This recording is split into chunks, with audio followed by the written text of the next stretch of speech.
Right, we are live on YouTube. Well, we're going to do brief introductions. Go on. Yeah, we've talked about this in the past, and we kept joking that we should have a podcast called Yehudis Squared, mainly because people confuse us for each other. And we have lots of similar takes, but also it's really interesting to see the differences between us. And I would love to talk about the hugeness of the past few weeks and maybe give people a little bit of an opportunity to kind of hear the insides of our brain for a little bit and see if any of what we're thinking resonates with them. Because I think we're quite unique. We're survivors who have publicly told our stories, and we're also qualified professionals working in victim-facing roles. And there's lots of people who do one or other of those, but there's relatively few, particularly within the Jewish community, of the people who do both, and particularly in the UK, within the Jewish community, it's maybe like if there are other Jewish female sex abuse survivors who have publicly told their stories and also working in victim-facing roles, please get in touch with us, because we want to set up a WhatsApp chat with you. Yeah, I think also this gives people an opportunity to I guess like have a little insight into our toings and froings and our conversations that are not as structured as this one would be. They are continuous. So just in case people don't know who we are, I am Yehudis Goldsobel, founder and chief executive of Migdal Amuna. I also founded the UK's Sexual Abuse and Sexual Violence Awareness Week, happening next month. I co-chair the Met Police Independent Advisory Group for Rape and Serious Sexual Assault, and I'm currently studying towards a master's in understanding domestic violence and sexual abuse at Goldsmiths University. Over to you. So I am Yehudis Fletcher. I am an independent sexual violence advisor at Migdal, where Yehudis is CEO.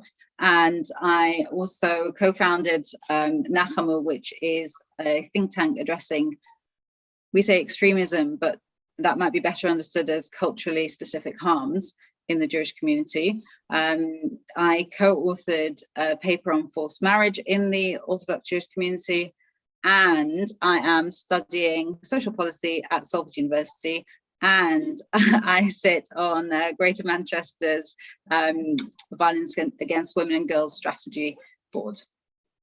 So we're busy, but there's value in this. And I guess we have been reading endlessly. We have been firefighting. We have been responding to professionals, campaigners, victims, survivors, their families, educators. I mean, the stream has been endless, and it's been from every different format. So we're not going to address, I guess, per se, one of those, but more so a topic that has continuously kept propping up. It's kind of presented as a theme, isn't it, throughout all the different conversations that we've had. And it's brought up a discussion with us, like about this word and why people use it and how people are using it in context. So I thought we'd bring this discussion to the world. And that is justice. What is justice? What does justice mean for you? Yeah, well, if we go to the literal meaning, I guess justice is a system in place presenting fairness and what's right and wrong. I mean, I didn't look it up in a dictionary, but that's what I would go with. What about you? I think justice is, I do think there is a system of justice, and some of that is organized. And for me, that's the court system. But justice is also a little bit like a natural justice, in the way that the world, we have expectations that the world will settle into a kind of natural justice. And it's a word that keeps being bandied about a lot. Justice for the victims, justice for the family, justice for the community, justice for people who feel that they're being smeared, justice for people who feel misunderstood or misrepresented. Yeah, there's such a wide variety of context it's been used in, that I guess I just want to try to, well, one of our brilliances is that we've both been through the criminal justice system in the UK. And I guess we have insight into the system as a victim and survivor, and then afterwards working through the system with our clients. So I guess that's one perspective of justice we have. And also from listening to hundreds and hundreds of disclosures over the years, we don't have the raw data and we haven't put it all together yet because I guess we're a bit busy. But what do majority of our clients say when they come to us for justice? Do they say, my name is so-and-so, or I've been a victim and a survivor and I'm coming to you for help because I want justice? I have never had that. Have you? No, I don't think anybody has ever said that to me. I've had, I want revenge, which I think is completely normal and understandable. And I've had mainly, I don't want, I want safety. I want to be safe myself, or I want to make sure other people are safe. Yeah, majority have said exactly that. I just want them to not hurt other people, and I don't want the abuse to continue. Some people, not a lot, well, I wouldn't say all of them actually, have asked, saying they want an apology or recognition of the wrongdoing, which is another whole area, I guess, of sort of, oh, we could come back to that actually. What is repentance to Shiva, apology? But this idea that victims want justice or demand justice is just so perplexing. And people have recently been saying that victims, anyone that knows of abuse, should call the police or just go to the police, and Rabbonim should just say everyone should go to the police. And I want to break that bit down as well, because for me personally, going through the criminal justice system was a whole other level of trauma that was so different to being sexually assaulted. It was about the abuse, but it was not the abuse. And it was its own very public abuse. And Yeah. I just think we're underestimating, or people, our communities are underestimating the toll the criminal justice system takes on victims and survivors. The level of effort it takes from so many people, not just the victim and survivor, to get even to court, let alone coming out of court. I don't know, maybe we should break that down a bit more. Well, I don't know. So I feel like when people really mean well when they say you should report to the police, and like before we even get to court, report to the police. So what do they mean by that? So let's take the imaginary example of let's say a married woman with 6 children discloses that she was abused as a child, and she decides that she is ready, she wants to tell someone about this thing that happened to her as a child. So she might present to Migdal, and she'll come, and maybe she'll phone me or text or something like that. We'll arrange to meet, we'll have a chat, and she'll say, but I need a heter, I need a Rav to say that I can go to the police. So that has to then be managed. And let's say we encourage her to speak to her Rav, or point her towards somebody who is understanding or something like that. And let's say she does get this unicorn heter, which is now thankfully becoming more common, but in very, very recent memory was a unicorn. So let's say the Rav says, okay, you can go to the police. Okay, great. And now kind of the whole obligation is then on her, this mother who's got, we don't know how many children at home, experiencing trauma from childhood. Where is, like, does she have a husband? Probably also like complex over there. And the impact that it'll have on her marriage without a doubt. You know, like there's so many things going on, and it's all on her. Well, she had, as far as the rabbonim, or the rabbi that she's spoken to, are concerned. What do you mean? We did right by her. We said that she can go to the police.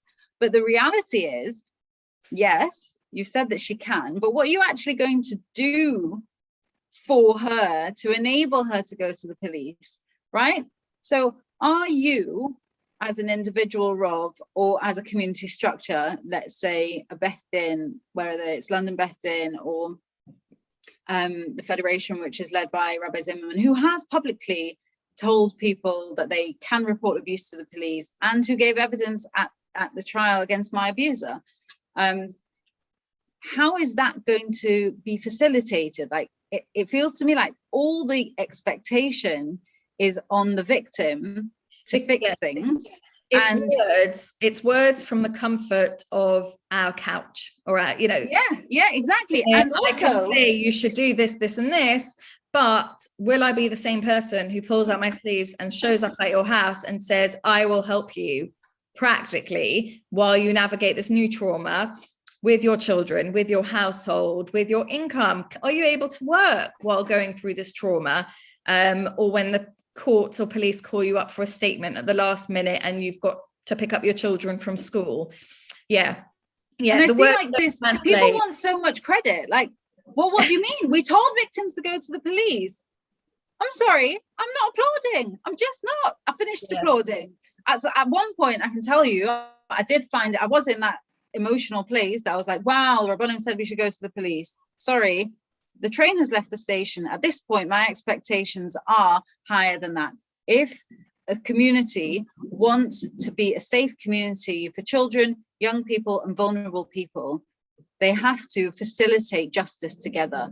And I hate this responsibility and expectation that is put on victims to speak up. Oh, we're listening, we're waiting, the whole community, we're putting out op-eds and editorials and saying everybody has to listen now. Okay, so you're all going to listen, we have to speak, and then what? The thing is, the stigmas of even reporting are so far beyond just the Haredi community. I mean, we know it just in like society. Look at the numbers and the obstacles and the hurdles for victims to actually go and report it, let alone wait for the process of getting a charge, giving over your medical records, your social media access, your phone messages, your school reports, your work reports, you know, everything, to then wait 2 years to get to court, if you're lucky 2 years with no COVID delays, to then go through a grueling trial where it is, you know, just horrific. So it's all a bit, I guess I want to go backwards of this whole idea that, like, of course we should all go to the police. Why is no one picking up the phone when you know there's abuse? We should be reporting all abuse about children and young people and vulnerable that we know of, especially as a responsible adult. That's just what we should be doing. But we should also be calling agencies that could help and support those people and those families that we're reporting. Obviously, if they're the non-abusing parent. Social services, organizations in the community, out the community, that could be that structure of support. It's almost like another level of isolation. While we say you should do this, and we'll sit back and wait for it to come into the press in 2 years' time after there's been a conviction and it's in the public realm. But until that point, you're on your own. Yeah, 100%. I remember when I went to court, I had 3 very young children. I couldn't eat. I literally could not put food in my mouth. I remember you sitting next to me saying, have a pretzel. Right, it's been a few minutes, you need to eat another pretzel now. What did my kids eat? There was nobody, like, if I'd had a baby, I'd have had 2 weeks worth of meals. Yes, I know. Oh, every time but go to court, it does cross my mind. Yeah. You know, I feel like I'm in a place now where I have so much better sense of myself that I've been able to connect with other people around me, and I do have what I call a sacred circle of people around me that I can rely on. So I don't think I'm in that position. If that was to happen again, I don't think that would happen to me again. Like, I'm quite sure my friends would gather around and make sure I had food to eat. But we do see it happening with some of our clients. Yeah, and then we are trying to fill in all those gaps, but we're only like a tiny organization. Each ISVA has their client load, and they're trying to fill in these gaps of offering lifts, taking them to the police station, going to get this evidence. You know, it's taking like people to the GP. Yes, it's just a massive task and hurdle. And I just feel like we've just seen everyone saying, well, you know, they should report it. But then also I've been seeing it's not fair that he took his own life because he stole the opportunity for justice. Now, firstly, even getting to a charge is a miracle nowadays. It's not a given. It's not a given that even if those victims had reported to the police, that they would have ended up with a charge. Yes, let alone enough evidence to get to court, going through a court process, a jury convicting or finding them guilty or not guilty of some crimes, all the crimes, and then sentencing, and then prison. Now, is prison justice? Is that going to change things in our community? Is that going to change things for the offender? I think a lot of the process is focused on that because that's what a criminal justice system is, but it's not a solution for our community in terms of safeguarding. Putting one person ending up in prison for a few years or 10 years is not going to change and keep all our children safe from sexual abuse. And that's how rare the cases are. What, we got a handful of people that have been convicted in this country in the past 15 years? I mean, from the Jewish community, it's literally a handful. So it's more there was a little bit of a surge in 2015, but it's just completely died down. Yeah. And so I feel like the progress that we saw back then has just completely gone. I mean, I know like Rabbi Zimmerman gave evidence at my trial. I call it my trial because I literally was the one on trial, not my abuser. Yeah, same. But is that being offered since? Like, are people saying, Rabbonim these days saying, I don't know, like, has something changed? Then I'm like, what do they think is going to come out of this justice system? Is it, I believe in justice when it aligns with my opinions and my thoughts. Is it justice because if he's found guilty or they're found guilty, I can now believe the victim? Is it now justice is, I think you should report because once all the evidence comes out, I can make my decision on whether you're true or not? Like, do you know what I mean? Yeah, 100%. Massive expectation on the top of Mount Sinai. We have this idea of justice, but no one figured out what that process is. How is it? What do we want from the end of it? And what it takes to get there. It was the most horrific experience. I have never felt so isolated, forget when the abuse was happening, of sitting, looking at the computer, reading about all the comments about my case, me and my experiences and my lived experiences and my truth being dissected on social media and on blogs in a word thrown around of justice and honesty and teshuva. It's just, and we're sort of falling back in that trap, not willingly. People aren't saying, let's just say, here's a solution, but they are by default saying, here's a solution, maybe because they don't actually know what the other solutions are. Yeah, and I think certainly reporting crimes to the police is part of the solution, but it's really only one part. Because like you said, we have to think about what happens when people come out of jail. Yeah. Right? So do we have protocols in the community? I think like the United Synagogue have a very specific policy of how they deal with someone who has had a conviction and has come out of jail. And that policy might relate to what goes on within a specific synagogue building. I'm talking about something like way more broad than that.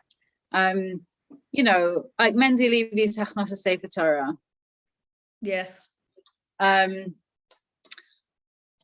Yeah. So for those, again, that's because the rights of these people are seen to be more important. I wonder if it's on a case-by-case basis because these perps are male and male trumps female in our community. Is it that's why their needs were seen as greater because they have to go to a shul regularly and participate? I do think there is a gendered element to it in that these are seen as religious needs. Yes. So a convicted criminal still has a right to their religious needs. Okay, so story time. I was in a lecture at university, and it was a criminology lecturer, and he was talking about religious rights of prisoners, and he started telling a story, but he was talking about an Orthodox Jew that he had interviewed in a UK prison. So I said, just hang on, you might not want to carry on this story, because there are literally about 5 people that could possibly be. Because we know you're telling us about your research, so we know when it was conducted, and there's literally like 5 people they could possibly be. So I bet he wasn't expecting that though. So, and then he went on, he's like, no, I'm fine to tell you. So I was like, okay, fine. And then he went on to say how something might appear really small to services or decision makers, but actually have real religious significance to the prisoner, and it's for prisoners to decide what their religious needs are. And the example that he gave was, do you know that Jews once a year need a special type of citrus fruit called an etrog? And we didn't realize that when we procured an etrog for him, he said, you know, it didn't have the little tip on the top, and he said therefore he could not complete his religious obligation. And I was like, myself laughing, because what on earth first of all, as a woman who is obligated in the mitzvah of all sorts of mitzvahs that aren't time bound, and certainly without young children, I would absolutely expect to be completing the mitzvah of Lulav and Esrog. I don't have an esrog with a pitta because I have small children, and what happens by the first day of Chol Hamoed, the esrog falls on the floor. So I find that there's this kind of, you have 60 to 100 pounds to pay for that one as well. Well, How good was he? So there's this kind of pandering to what might be the optimum religious experience for a man, without thinking about what is the minimum religious experience that a woman or a victim needs. So I do think there is a gendered element to it. I mean, that's a bit like how many of our clients were left without anything for Pesach one year. Yeah. Because there was just no way they could do it. And maybe that is because so many of them were women. I don't know. But also, like, coming back to reporting, it's not that I don't advocate reporting. I really want more people to report, because even if it doesn't get further to a charge or to trial, it builds a picture, it builds a record that if we then have, you know, several people reporting similar instances by the same person, there's a bigger case there, and that CPS might take that one on. And also it just allows for better safeguarding in terms of DBS checks, or getting enhanced DBS checks, and things don't get buried as quickly as some might want them to or like to, or they have been till now. So I think if we have more people reporting, and it just builds a picture that we can actually scope in the community, it means we can work with other agencies to better safeguard our community. So, okay, 100%. And I don't want to be the person who says don't report. That's really, really not what I'm saying. I want everybody to have the mechanism around them that makes it safe for them to report. So the idea that all you need is permission from a rabbi in order to be able to report a crime is that's like the fallacy here. What you need is the supportive systems around you that will make reporting less traumatic. And I mean, just from a numbers perspective, a witness who is being better supported gives better evidence, and you come 100%. Up with better outcomes anyway. So let's think about practical ways that victims need support. And we talked about food, and we talked about people might not be able to work while they're going through a trial, and that a trial can take up like 2 years or more. My trial process from reporting to appeal was more than 3 years. Yeah, that's because he fled. Yeah, that's because he fled. But I don't think that no, mine was we've got other cases that have been really. Yeah. No, mine was 2.5 years, because the first jury was a hung jury, so we ended up having a retrial. So yeah, it was like over 2.5 years, and it's a really long time when you think about it. Like, 2.5 years of living with this like open folder where it could be closed for a few weeks, and then your phone goes and you need X, Y, and Z, and you need to do it today because they need to sign it all off. It's a really weird process that most people don't get. And I guess in this country, most people don't get because our numbers across the board are so ridiculously low. And I guess it's, you know, the system is not perfect, and there are so many elements to the system that need bettering, but it doesn't mean it is the only solution. I mean, what would justice look like in our community? I mean, I don't even like the word justice, but everyone's throwing it around, so we're riding on it. I just wish sometimes we were a bit more, we as in everybody that's talking about justice was a bit more looking inwards.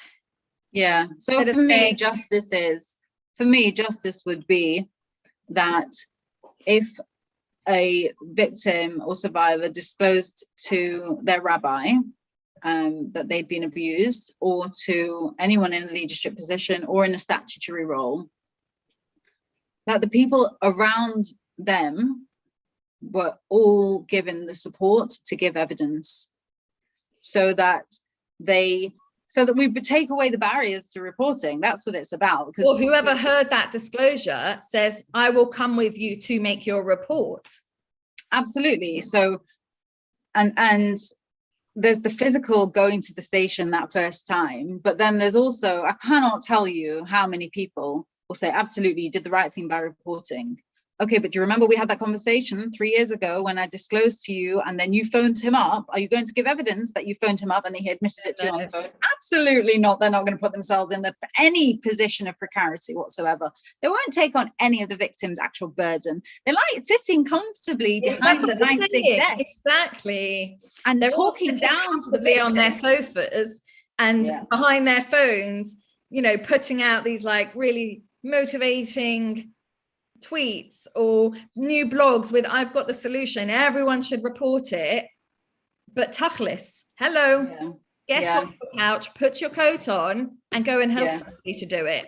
100%. I think there's this unwillingness to walk alongside victims. It's like, no, I might get their shame, I might carry like it's catchy. But imagine if there was like a flood army of people standing with the victim. Where's the shame? Where?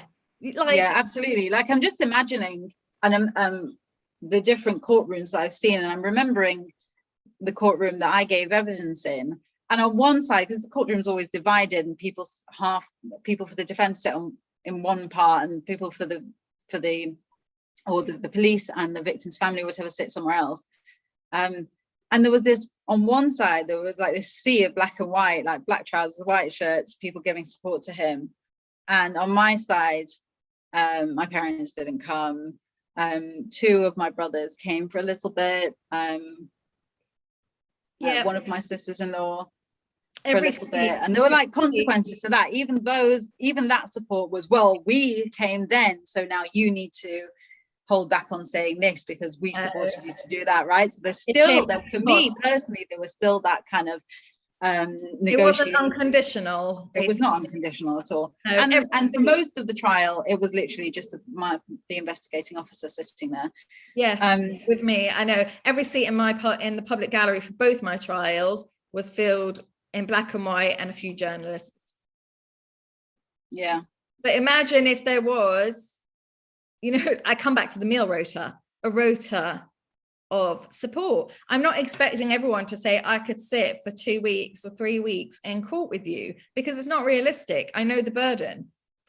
But I just, you know, we do it for so many other things. We do it for cancer, for illness, for, you know, bereavement. We do it for everything. Yeah. Except when someone has been victimized by someone in our own community. Yeah, and I think it's so there's sitting in the gallery and literally physically being there, and that's one thing that's important. But I think even more important is peripheral people being given the support as well to give evidence themselves, because that's what makes a case. That's what makes a case successful. That's what builds the picture that the jury needs to see. Yes, she told me this 10 years ago. Yes, I witnessed her having this confrontation with him. Yes, I saw that every time she went to his house, she came back crying. Yeah. All those things will have been seen by so many people, because actually we're a really close-knit community. We live on top of each other. We live cheek by jowl. We are always at each other's simchas. Actually, we're a warm, chatty, close community, and we should. And we are a community that knows how to schmooze. Yeah. And we for every client that comes to us, we always say, so, have you told anyone before? Because we need to work out if we're the first disclosure or not. And most people will say, no, I haven't told anyone, or I've told very few people. But that's not always what's important. And I think this is what's really, maybe people don't know, that that's not the only point of evidence. People don't have to, like, nobody's like, hold on, are the cameras on? Right? Is everybody watching? I'm going to abuse you now. That's like not how abuse works. So that's not the kind of evidence that builds a trial. People need to be able to give evidence. Like I said, yes, I saw she went helping at his house every Tuesday, and every Wednesday she was throwing up. Yeah. Or yes, I was her counselor I was her madricha in SEM, and I noticed that she X, Y, and Z was different from the girls in such and such a way. It's the picture, it's everyone around it building the picture. But I think, for me, justice would more look like a community reaction and response, in not dissecting whether we believe or not believe, or what's the evidence so I can make a decision, or, oh, my favorite, this part-time, innocent until proven guilty. We're going to help them get to court to see the outcome of innocent or guilty, but whatever. Yeah, we're going to make sure that never ever happens, but also we're going to demand it as a standard. It's ridiculous. So I feel, for me, that justice would look like action where a community is sharing the shame that this happened and has happened under our watch, in our community, in our shul, or whatever it is, and the person is not having to go through the criminal justice process on their own if that's what they want to do.